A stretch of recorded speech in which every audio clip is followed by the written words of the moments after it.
Hi everyone, my name is Michelle Twyford and I am a credential teacher here on Laguna Beach. I work alongside the speech and language pathologist and the SAI teacher to run a new program we have in our district called Code. It is a reading program designed to help our struggling readers get more exposure to phonics skills they need more practice in order to become fluent readers. With that being said, I wanted to talk to you all about a current issue we are seeing in our early education group.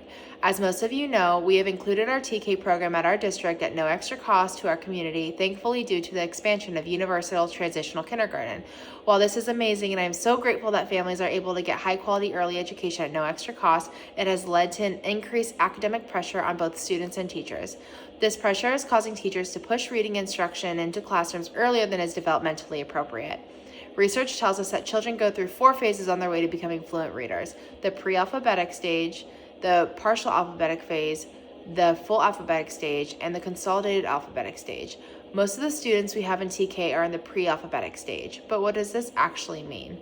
At this stage, children don't really have much or any knowledge really on how letters represent sounds and mostly use visual cues to read.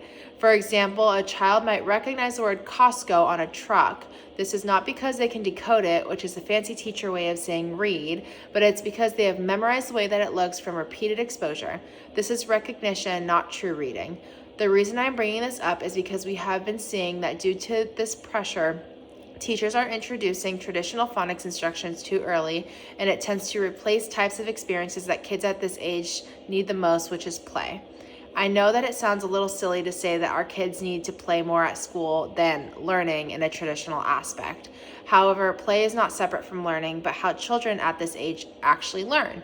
Research tells us that through play, children develop language skills, increase their vocabulary, and practice telling skills. All these skills are important for creating a strong foundation of reading.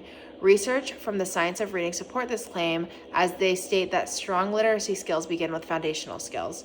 To address this issue, I propose that early childhood classrooms continue to prioritize play-based learning even as academic expectations increase. This can look like including protected free play during the school day, picking a curriculum that is play-based, and reducing the overuse of structured worksheets.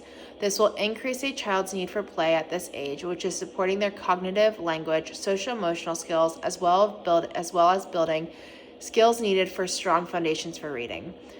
There are many literacy games that focus on phonological awareness, which is the foundational ability to detect sounds spoken in words.